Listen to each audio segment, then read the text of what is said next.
compare them, ma'am, nung bata sila ngayon na malalaki na sila, meron na bang mga hindi na sila sinishare sa inyo kasi secrets, ganyan?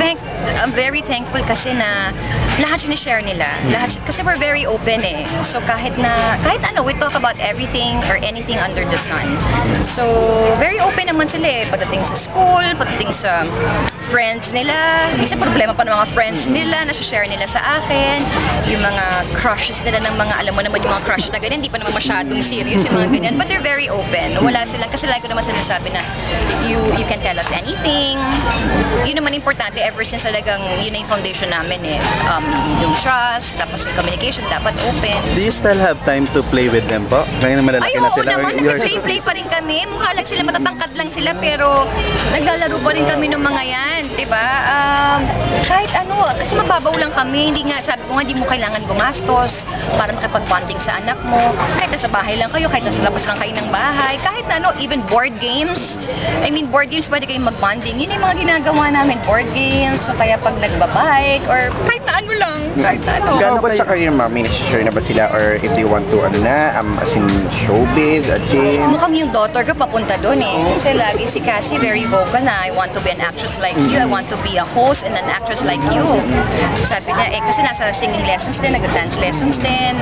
So, parang doon papunta eh. So ako naman, it's okay, I'm going to support you just as long as you finish your studies. Yun lang naman yung agreement ko sa kanila. Si Mavi naman is really into sports naman.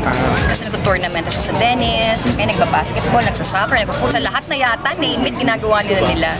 Pero ma'am, mas magiging, kayo, kumbaga para magiging strict ba kayo sa kanila? Kasi yan, naglalaki yan na.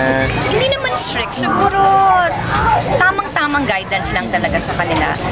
Hindi naman, like I said, mababait sila eh, hindi ko kailangan maging strict. I just really have to be, siguro continuous lang yung pagiging open ko, sabihin ko lang na ito yung mangyayari. May mga consequences kailangan sabihin mo sa kanila para sila yung mamimili. Siyempre, you just have to, medyo pag lumalaki na yung mga kids mo, kailangan turuan mo sila ng how to be responsible. So, bigay mo lang yung mga options sa kanila. Ma'am, gaano kayo ka-hands-on, ma'am, sa kanila? You're so busy sa hosting, I really try my very best to be a hands-on mom.